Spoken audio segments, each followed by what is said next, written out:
So these are the exact steps that I would take to teach a child who is around 2 to 3 years old to start talking. Okay. And this child might be on the spectrum, might not be. And there will be a few things that I want to go through with you about. Okay. The first thing is, if this child has random words, we'll sing ABC, we'll recite different numbers, alphabets, animal names, that kind, but won't use those words to communicate with you, then this is the right video to watch. Okay, so first of all, what we need to do is to establish imitation. Okay, so I've seen multiple times where parents come up to us and say, what do I do to engage my child? Because these parents, these mothers especially, they followed a lot of the naturalistic approaches that are circling around the internet, which is super good advice. All right. But if you want to accelerate that process, okay, you will need to have a very good working relationship with your child. So what do I mean by that? So if, let's say you're playing with your child and then you have a target word that you want to get out of your child, right? Just as you bring your child to speech therapy, they might be doing like 1, 2, 3, go, open this, close that, give, put, whatever words they're targeting through naturalistic play. Then when you're doing it at home, it's going to be totally different, because when you're engaging your child at home with this kind of approach, what's happening is that you are annoying your child, because when a child goes to the clinic or when the therapist goes to your home, it's a new person doing something different than what they're used to. So then from the very get-go, you already lost, because you haven't changed the person who you are that your child doesn't want to listen to. And why this is very important is that it's not about what techniques, what words, what activities, what worksheets you do. It's about who's doing it. And there must be someone who your child listens to particularly well. Okay, and this is us. For any human being or animal even, there are certain peoples who have a better command over a certain person.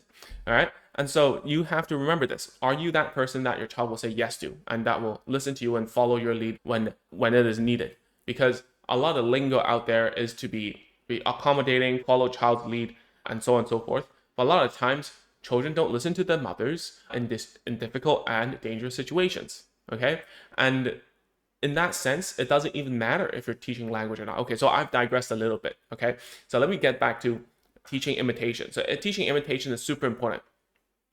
And it's about getting your child to sit with you.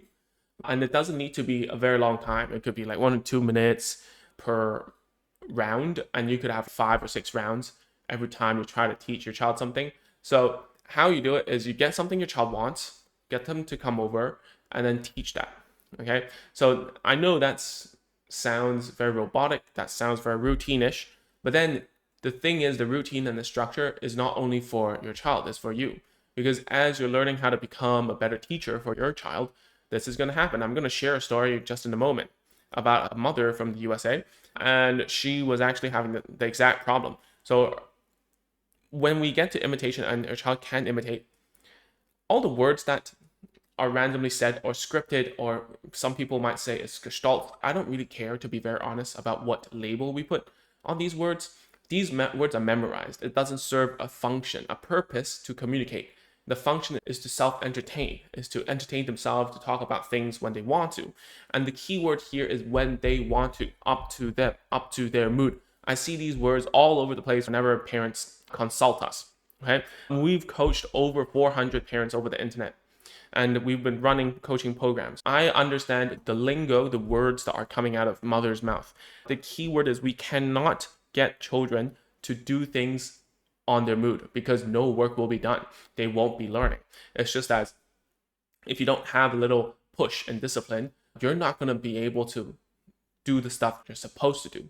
Okay, so should we instill this kind of discipline with your child? I think the answer is yes. Okay, so going back to that mother in America, when she joined, there was a very big problem, is that her son would not listen. He would fumble with the camera, with the phone, because a lot of time the coaching is the parent sending us a video of what's happening at home, and then it's not working. He's just taking over the phone. He's just looking at himself, making funny faces on the camera and stuff.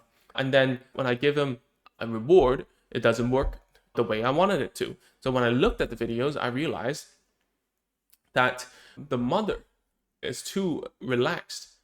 The child was all over her. In fact, I use the word bully.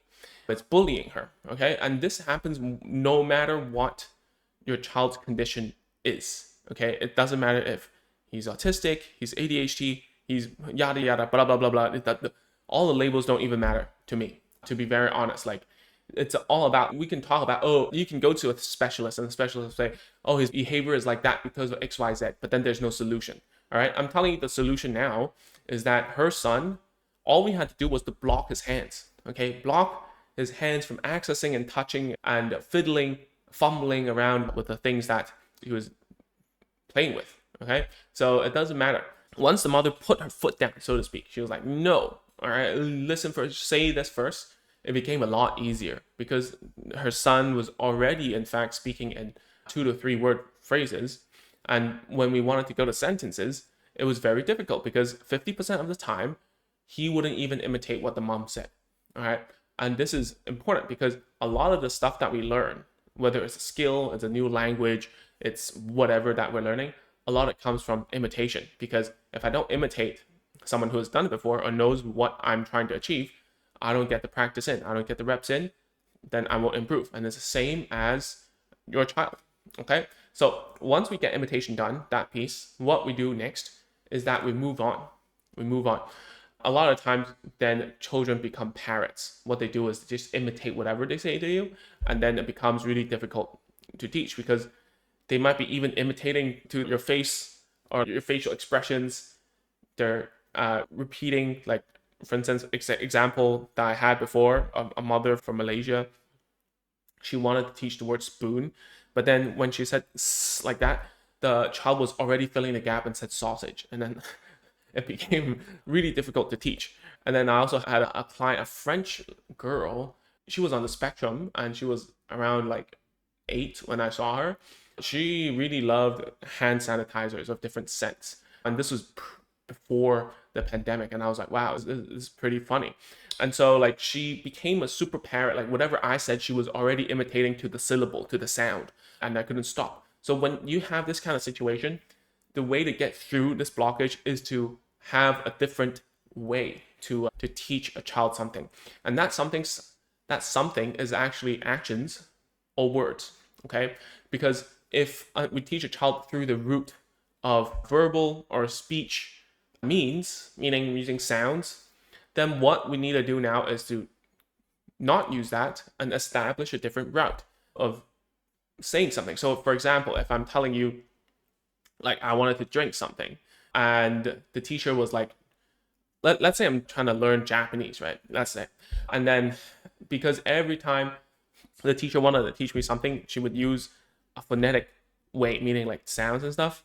And then if we add the gesture of drinking, what happens like 10 times with saying the word and doing the gesture together is that the teacher can now get rid of the whole word, the verbal cue, and only use the gesture. So when she's doing that, I would know how to say drink in Japanese, right? I'm not gonna say it here because I don't want to like embarrass myself. But anyways, what we need to do is to create a different path that we establish, that we used the speech and verbal cues that we've taught our child to up to this level. Now we have to add one more cue, which is most probably a gesture. It could be like this for open, this for drink, this for eat. This is pretty universal if you go anywhere. And then you can use the gesture only to prompt the speech. Then that's good because now we can do 2 gestures together and that is a 2-word phrase already. For example, you eat, right? It's very simple, but it's not easy to implement because why children parrot at this certain phase is because they have no pathway. They don't understand the meaning of a word. They only understand the power of speech and imitation, right? So they think it's a get out of jail card. So this get out of jail card exists on different levels. The first level is hand pulling. I can use my hand to pull you towards anything I want, and then you'll give me whatever I pull your hand towards. So that's a get out of jail card. The second level is when they understand imitation and speech, and then they imitate everything you say and just wait for you to say something, and then they'll imitate it and they'll get what they want. And then the next level is already a little bit how to say, it's using compensatory strategies and saying a bunch of stuff that a child knows to get what they want. And for example, if a child is already above single word level, right, and they can say single words, what's going to happen is that they will keep on using single words one by one to get what they want instead of merging it into a sentence. And you will hear a lot of that one, this one, and words that indicate there's a lack of vocabulary and also indicate that they cannot put two single words together to form a phrase. All right, so I just saw a video from a client yesterday, and this was exactly the case. The mother thought her daughter has phrases already, right? But the actual fact is that she's using single words one by one, and then she has some phrases that are memorized. Now, you can call these gestalts or scripts or whatever, but then at this point in time, these gestalts and scripts, these chunks of language have their own meaning, and it doesn't really represent the whole meaning. So let me give you an example. If I say, give me that, for everything that I want you to give me, doesn't mean that I truly understand what give me and that one by one, what it means. So the answer is probably not. So here, what we have to do is to get into to teach different structures of language. And this is super speech therapy. What I mean is this is what speech therapists do. We analyze what the current structures a child has, and we call it, you must have heard of subject, verb, object, right? A lot of times children have too many nouns, not enough verbs. So then what we do is like we teach a bunch more of verbs, and then we teach them a specific structure.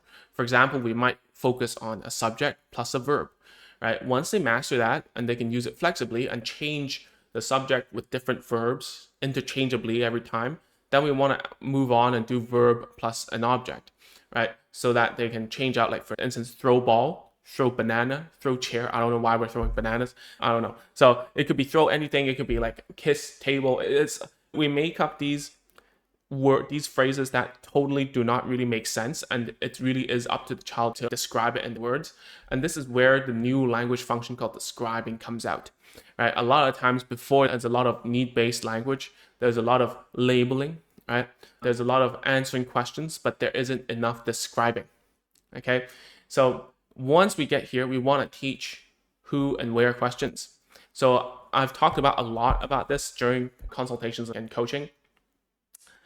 If a child can answer, for example, where do you go pee pee, or like where do you cook lunch, and the answer might be bathroom or kitchen, does that mean they know how to answer where?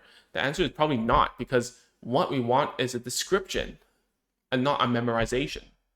So for example, if I say, where is my cup of tea?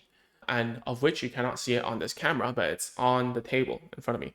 And there might be a few tables. So if that's the case, then we have to be more specific, right? There's a contrast. That's why we speak in longer sentences, right? Then we say, oh, it's on the big brown table instead of the coaster or whatever you call it, okay? The coffee table.